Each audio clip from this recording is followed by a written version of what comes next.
Thanks indeed, guys. Now, mouth, head and neck cancer is the sixth most common cancer worldwide. 3 Irish people die from these cancers each and every week. More deaths than melanoma or cervical cancer alone, yet public awareness of the disease remains low. We're joined this morning by Gerry Collins, a mouth cancer survivor, and consultant dentist, Professor Brian O'Connell. You're both very welcome. Thank you for joining us this morning. The cycling gear we'll talk about in a minute, okay, just to put people's curiosity at ease there. And Gerry, if we can start with you, you've been through this. How did you first notice that you had mouth cancer? Well, I had a sore throat for about 3 or 4 months, and I was consistently on antibiotics. Now, I have to say, I knew myself that I had cancer, as strange as that may seem. But I went to my doctor, who's a personal friend of mine, and I said, Pat, look, I've got a problem here. And he said, look, you know, you're just getting, you know, you're paranoid, really. So he put me on antibiotics. So I had 3 sets of different antibiotics, and he kind of said, look, I think you need to go and get it checked out. So he sent me down to Blackrock Clinic, and they put a scope down my nose and instantly saw that there was a tumour there, because the doc couldn't see it. It wasn't visible. He couldn't see it, of course, couldn't see it at all. Yeah. So. And basically, when you say you knew, was the level of sore throat, was it really bothersome, or was it sort of mild that you could go and do your work and stuff? I'm not sure why I knew. I just knew. I mean, I've suffered from sore throats most of my life. Okay. I ended up getting my tonsils out many years ago. But I just knew there was something different about this. And I just say to him, you know, said, look, Pat, I know I've got cancer. And he just laughed. He said, ridiculous, you know, paranoid, and tried to put me at ease. But I knew. I knew. I don't know why. And hearing the diagnosis, having it confirmed, thinking it and having it confirmed, and then we're down a whole new life path. Yeah, I mean, and actually the irony of it was I managed a football team in Kilmacud Crokes at the time, and we were playing the semi-final of the championship out in Parnell Park, and I was in actually Luke's Hospital meeting with Professor Byrne and Brian O'Neill, and they confirmed that I had cancer that day. So I left there and went out to Parnell Park to give a team talk to the lads, and we got beaten, unfortunately. So it kind of it affects your life, you know, in strange ways. Yeah, hugely. Yeah. And then the treatment, the prescribed treatment, that was a long path, wasn't it? It was, yeah. I mean, I had, well, they said there was a new form of treatment. They call it an aggressive treatment, of a combined treatment of chemotherapy and radiation. Now, the chemo was 5 days a week, 24 hours a day. And I was an inpatient in James's Hospital under Professor Byrne. He was great, and that was tough. That was very tough, I have to say. And do you by nature, are you an optimist? Do you have a sort of a positive mental attitude approach to things? I probably do. Yeah, I do. I probably am. The glass would always be half full. At least I'd like to think that anyway. Yeah. So, but I've even said to myself, like, I reckon I'd beat this. And there were moments when you wondered, of course. No, absolutely not. I said, I don't think I can carry on. It was tough going, particularly I remember post-chemotherapy and pre-radiation.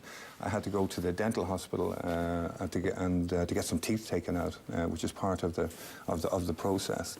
And I was also facing into getting a tube inserted in here to feed myself in anticipation of not being able to eat. And I just broke down at home. I remember it well. And my son came in, kind of said, Dad, I never thought you were a quitter. You know, that type of thing. So it was great family support. And so it was tough. It was very tough. Indeed. Just the doc is here as well. Why is there such lack of awareness? Well, again, I think a lot of people don't realise, first of all, how common oral cancer can be, and also how serious it can be. I can see Gerry here has been treated. He's doing really well, and he is well. Like anything else, if it's caught early, it can be easily treated, but people may have an ulcer in their mouth that's not healing, or maybe a bump or a lump, and they don't realise, you know, it could be serious. It's not common, but it does occur. It occurs in men, women, young people, old people. Is there a particular age group affected, or is it all ages? It is more common as we get older, for sure, and it's more common in men than women, but women are catching up with men quickly, and also we do see cancers in younger people as well. So the earlier it's caught, the better. And that can be simply through a simple screening and examination that your dentist will do. Every dentist is qualified to do. You can even do self-examination, go to your doctor if you have any symptoms of hoarseness or, you know, stuffiness in the nose.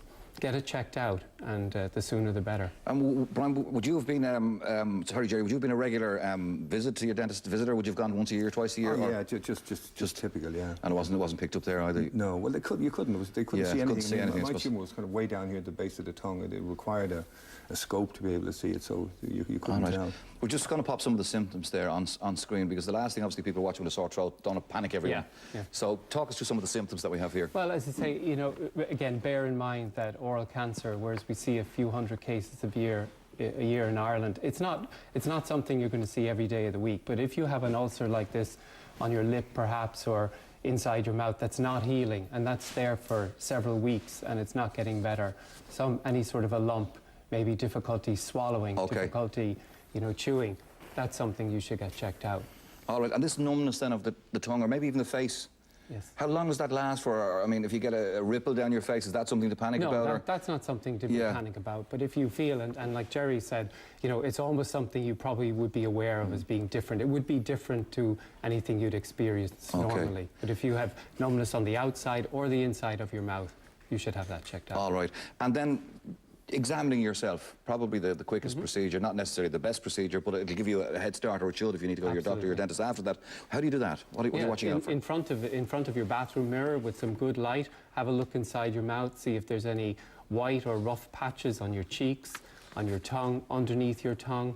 Look in your palate, look in your lips. And if you see anything, particularly if it's present on one side and not on the other side, and as I said, anything that's rough, or an ulcer that's not healing, it doesn't have to be painful, but something that is out of the ordinary, that's not going away, that you're concerned about, get it checked out. And is it your doctor or your dentist the best person to go to first? Well, if it's right in your mouth, like your lips, your dentist. cheeks, your tongue, your dentist has good, has the skills to look at that, and they have the equipment and the good light and so on. If it's in your throat or in your nose, a visit to your GP would be a good idea. All right, and Gerry, you're looking fierce, healthy and well.